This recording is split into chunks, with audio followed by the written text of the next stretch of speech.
YouTube, my luck shoppers, welcome back. Dr. Yvette here. Okay, I am doing exactly what I promised. And some of you have requested. I am developing a two-part video, hopefully two-part, to talk about how it was that I retired at the big age of 50. So this year, I will be turning 53.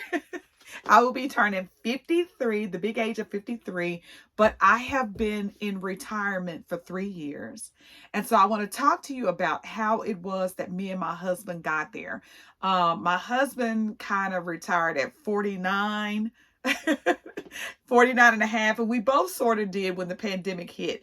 But at the big age of 50, I was done. I actually left my job November 2021.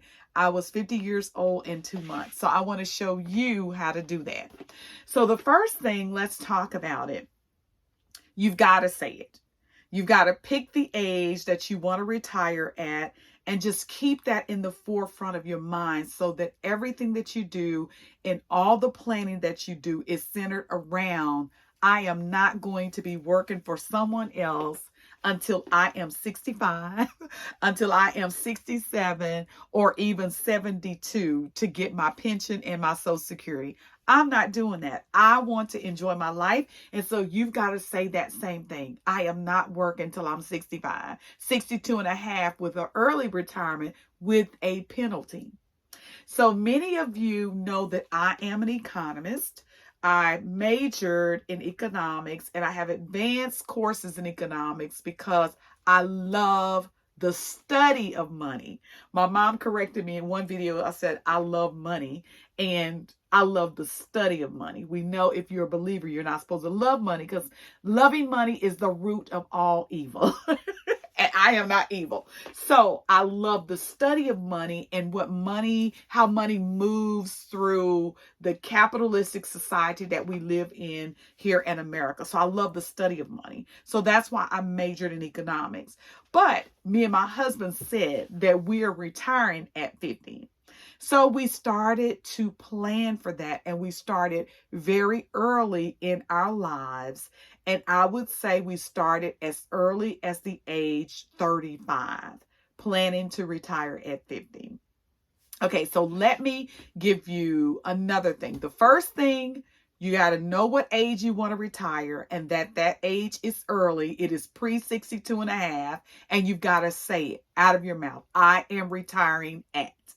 And the more you say it, the more you believe it, and the more you will do to make sure that happens. The second thing is you have got to eliminate your debt. Let me give you a minute to think about that. You've got to eliminate debt. And what I mean, revolving credit cards, car notes, all of those things that are unnecessary to your staying alive. Eliminate your debt. So let's talk about what that looks like. The only debt that me and my husband carry is a mortgage. And if you know why we carry a mortgage. Taxes. Write-offs, itemizing. So we carry a mortgage, but that is absolutely the only debt we carry. Now, every year in July, I pull this out as a reminder for myself. So from 28, my husband let me work only to pay off my debt because he didn't want me to work, period. I didn't work when we first had our daughter. I was a stay-at-home mom until she got to 2.5. I worked part-time teaching finance and econ at a HBCU in Annapolis, Maryland.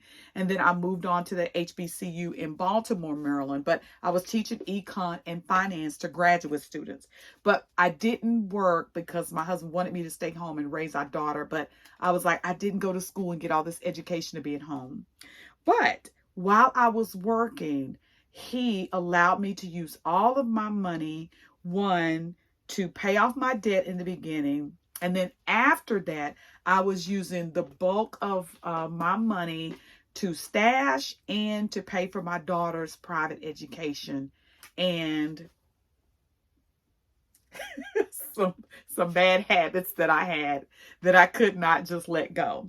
And so every year, I'm going to hide these numbers. I worked and to have no credit card debt. So let me show you what this looked like for me. Nordstrom's, had a Nordstrom's card. Help me, had a Banana Republic card. Had a Macy's card. Had a Dillard's card. Some of these you're not going to even remember. These two are the same company now. Had a Foley's card. Listen, these are some stores. Had a Harold's card. So if it was a store that had items that I loved in it, listen, I had the card. Had a Zales Diamond card. Look at this. Look at this. Had an American Express. Had a MasterCard. A Citibank. What was this one? Had a Platinum One Edition card. Okay, this is really going to get you. Had a Ethan Allen card. Yes, my furniture came from Ethan Allen. Listen, had my favorite store card, excuse me. You know there was no way I did not have a Neiman Marcus card, my favorite store. Listen, Bloomingdale's. Had a Bloomingdale's card. So if it was, I think Saks Fifth Avenue, I didn't have. And then I don't want to forget the stores. I shopped at Marshall Field's, shopped at Bergdorf's with my Neiman's card, shopped, all of these places because I love luxury things and have for years. But let me tell you, if you have debt, you should not spend your money on luxury. Take care of your debt first, and then everything that you buy that is a luxury item, pay cash for it. That's how you will retire early. So my first thing, speak the age that you want to retire at. My second thing, get rid of your debt. Don't carry any revolving credit card debt, or anything like that. So every July, I take this out and I bind it about my neck. Reminder, don't ever do this again. This keeps you in bondage. It keeps you from being free because you owe somebody. You owe somebody. So eliminate the debt first. That's the first thing you've got to do to be able to retire early, even though you're at a lovely big age of 50 or 52, 53. Don't carry any debt. Okay, so did I mention that I had a Nordstrom's card? I think that was the first one I did. Okay, so don't carry any debt. The third thing I want to tell you is about buying your cars. Okay, so this was very tough for me. I am a new car, luxury car kind of girl. Listen, early 20s, I drove a 318 BMW. I was in college, so must have been 22 or 3. Why? Why did I have a red BMW? If I can find a picture of that 318, I will put it in the video. But I don't know why I was driving a BMW, a 318i at that age. Unnecessary. My daughter got a Volkswagen that we bought for her when she graduated. That's what I should have been driving. And but what I learned is over time, do not carry a car payment at the same time as my husband. So what I would do is buy my luxury vehicle, and I've had them all. I've had the BMW. I've had the Mercedes Benz. I've had the Lexus. Nice cars, because I could not step out in my St. John. In fact, what I'm wearing today is a St. John jogger. You saw this in one of my short videos when I unboxed it. But I couldn't wear St. John and then get out of a Volkswagen. So I had something going on in my mind. I can't just wear luxury. I got to be living luxury. I got to be driving luxury. And that is fine if you can afford luxury. But don't try to afford luxury on these. Don't do it on credit cards. Afford luxury by being a cash person.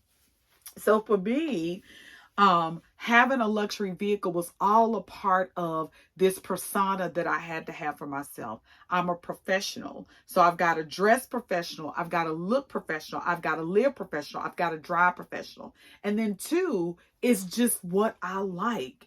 I always felt like if I bought quality, I was buying things that were going to last.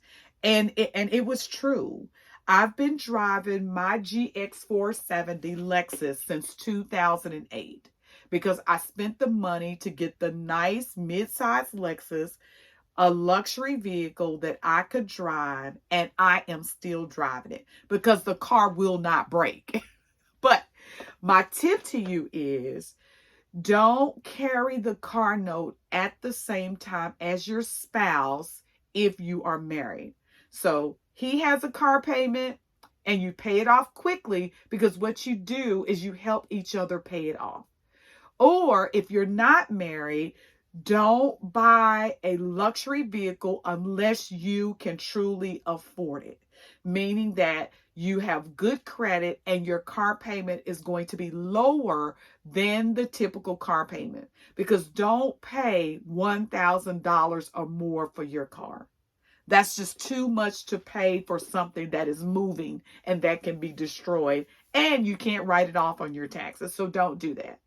But you also got to have a talk with yourself about, why am I driving this luxury vehicle? Because if you're doing it to impress other people, trust me, nobody sees you get out of your car.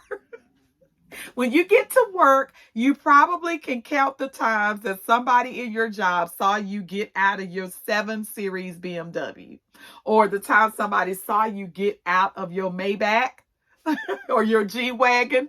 You can count the times somebody have seen you do that. So if you're not worried about your outward appearance and the persona, what people believe about you or what they perceive about you, then don't buy the luxury vehicle, especially if you can't afford it.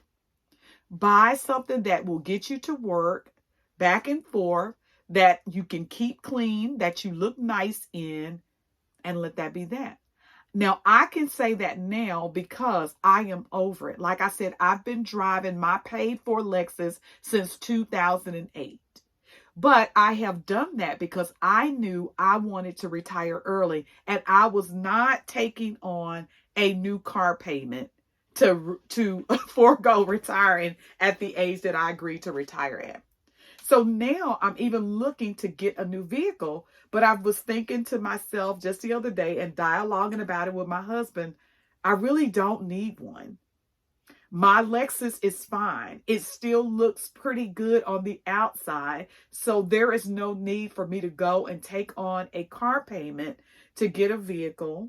And I'm retired for one, so I'm not going to work every day. Nobody's going to see me. I live on a farm off of a dirt road in the backwoods. Nobody's going to see me. So do I really need a luxury vehicle? So my answer to that is no. But what I did go purchase was me a 1976 Chevy truck. I wanted a classic truck that I could restore, that I could drive around out here on the farm in to take my trash to the trash dumpster. So that's what I decided to buy. I'm not going to buy another luxury vehicle and I'm not going anywhere in it, or nobody's going to see me. I'll be flossing for flossing's sake and nobody's going to see me. So remember that. If you can afford the luxury vehicle, buy it. But if you're trying to retire early, get the Volkswagen. Yes, get the Chevy. Get the Buick. Buick is making nice cars. But don't go get the BMW. Don't go get the Lexus.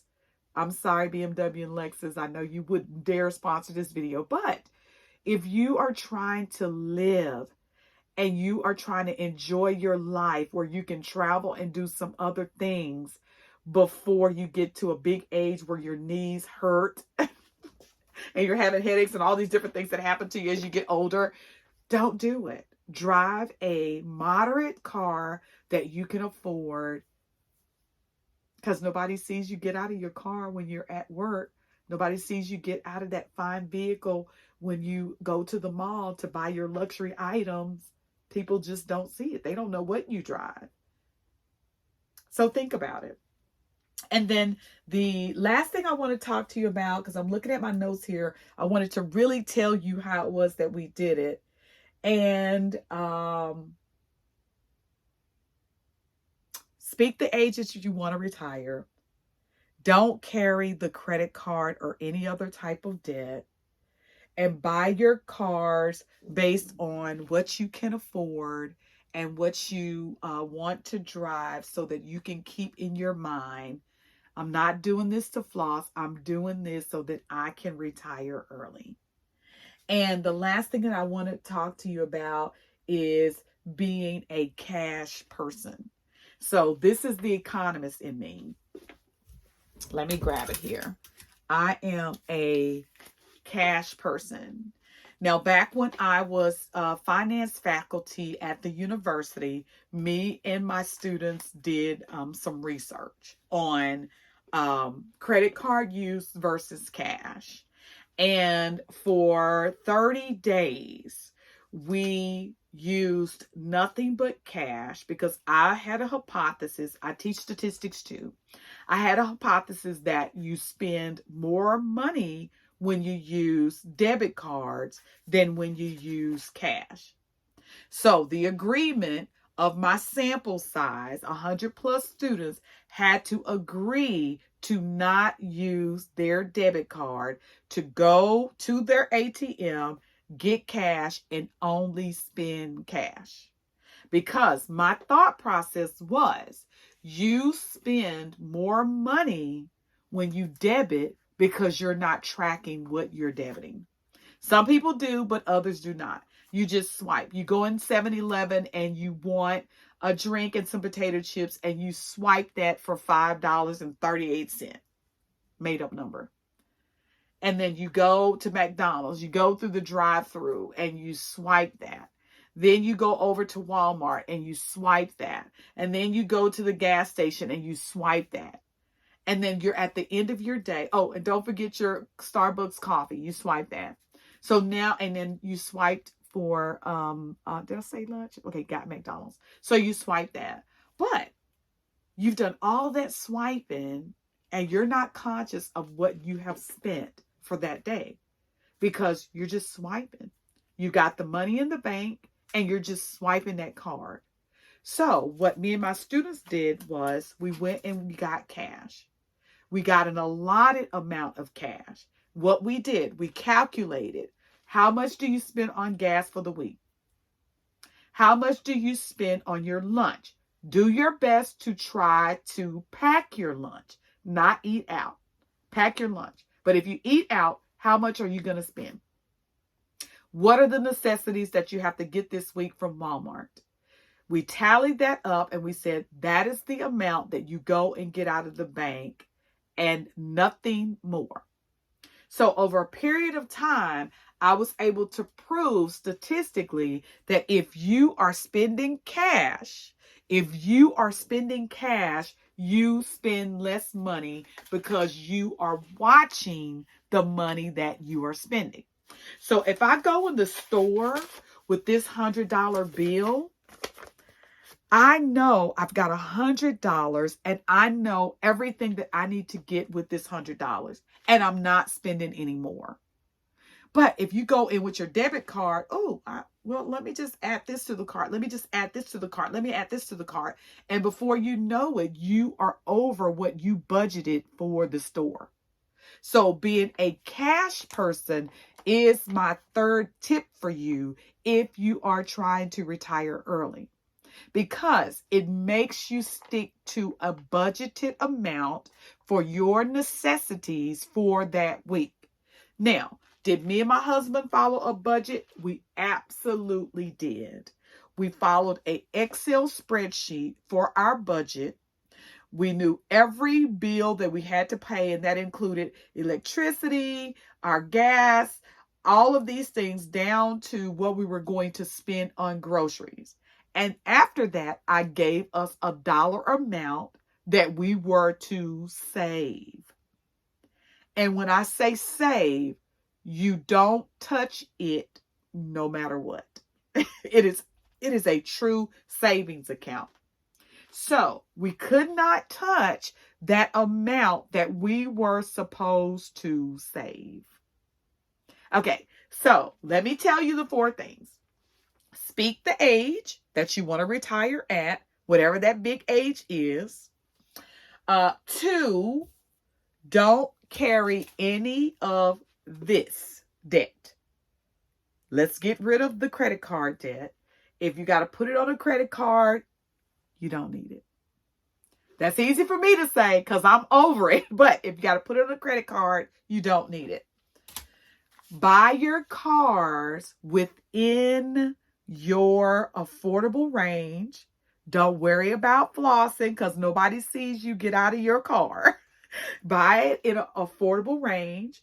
If you have a spouse, 1 car payment at a time, and help each other pay off that car. If you don't have a spouse and you still want to drive the BMW, I can't tell you to go get a used car because I'm not a used car girl. I always wanted my cars new because remember, I was flossing, so I always wanted my car new. But if you can get a used car for less, get the used car. You will still be flossing. Just make sure it comes with a warranty. But buy a car within your means and don't carry 2 car payments at the same time. And then the last thing for part 1 of this video, become a cash person. A cash person makes you accountable for what you are spending within the week. And then if you have to give yourself some discretionary money, meaning that these are all the bills over here, and here's my discretionary money. I can spend it on what I need to spend it on. This is where you put all of those things that you've got to have, your deodorant, that Dior lip gloss balm that you've got to get, your Hermes spray thing that you got to get. All of that has got to fit in that discretionary money. Otherwise, you don't get to get it. Okay?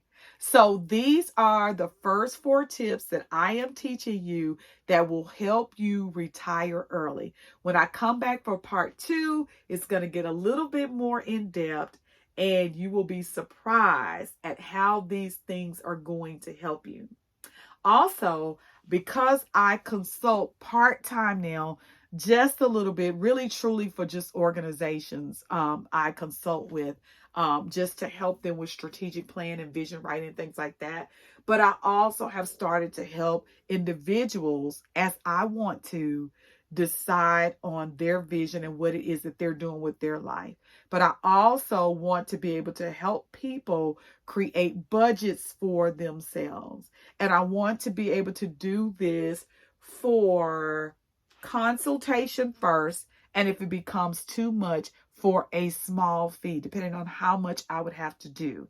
But you want to visit my website, and on the first page of my website, I share it. My religious things that I do, as well as my organizational things, are all in one website. And on there, you can book a consultation to talk with me for 15 minutes for free, for me to try to decide if I want to take you on as a client to teach you how to do some of the things that I have done, which is to be debt-free, to retire early, and all of these different things, because you want to be working with an expert. How can I help you retire early and become debt-free if that's not what I am? I wouldn't take advice from anyone that is not an expert in the field. They need to be retired to tell me how to retire early. They need to understand money and economics because they understand it. So I want to take my advice from an expert. So I do have some space where I'm going to do that pro bono for some people. But it's all about how would we gel together.